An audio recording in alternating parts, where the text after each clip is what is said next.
Good evening. Well, as the Barclays Premiership reaches the business end of the season, two sides remain neck and neck up the home straight. Well, two dark horses joining me in the studio, Alan and Mark. Alan, who do you fancy to lift the title at this stage? Well, because they're on top and they're winning games, not only are they winning games, but they're not losing games. There are more points than all the sides in the league below them. You can't really look beyond Manchester United and Arsenal. That's a fascinating point, Alan. Mark, has anyone else outside of those two caught your eye recently? Well, I just think the likes of you know, Manchester Cities and your Tottenham Hotspurs and your Chelseas and your Liverpools, I just think they've left it a bit too late, Gary, you know, unless they manage to get some points on the road and, of course, win their own games, anything's possible. But, of course, unless Manchester United and Arsenal completely capitulate and lose all the remaining fixtures, anything's possible. But that's about as likely as, you know, me saying something interesting, I think. Of course, there's been a lot of controversy and emphasis on foul play recently.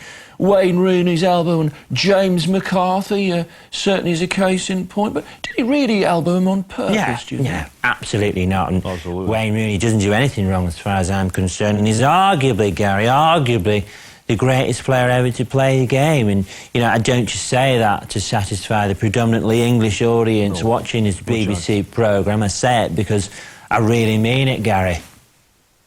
Do you think we discuss him enough, Wayne Rooney, or do you think we should dedicate an entire programme to Manchester United and Wayne Rooney and make comments like that goal he scored against Manchester City? If a Brazilian had scored that, we'd be talking about it for decades. Absolutely, and I'd be the most likely person to actually make that comment, wouldn't I? But I just think he's got everything on his side, hasn't he, Gary? He's still such a young player. He's playing at, you know, such a tender age still. He's like, what, 23, 24, 25, 26, 27, 28. You know, he's really got it all going on, Gary, hasn't he? How important do you think is Rio Ferdinand to Manchester United? Well, you're talking arguably, Gary, about the best centre-half in world football at the moment, aren't you? And I say that not just because he's English, but, you know, even when he burst onto the scene in sort of 97, 98, 99, sort of 2000, 2001, 2002...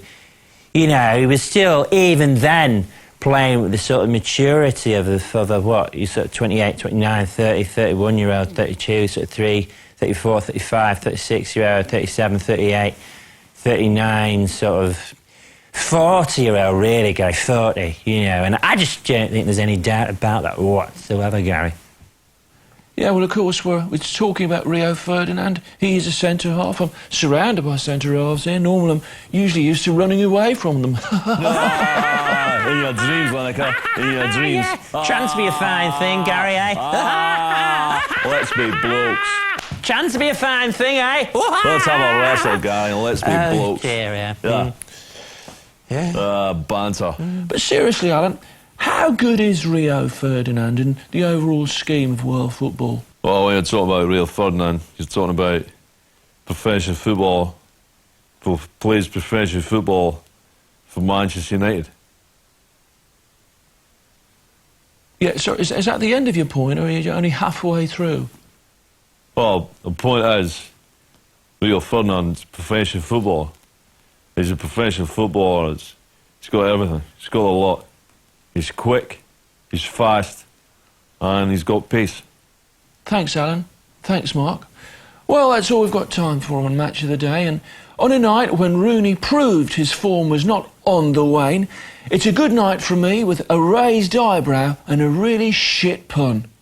Good night.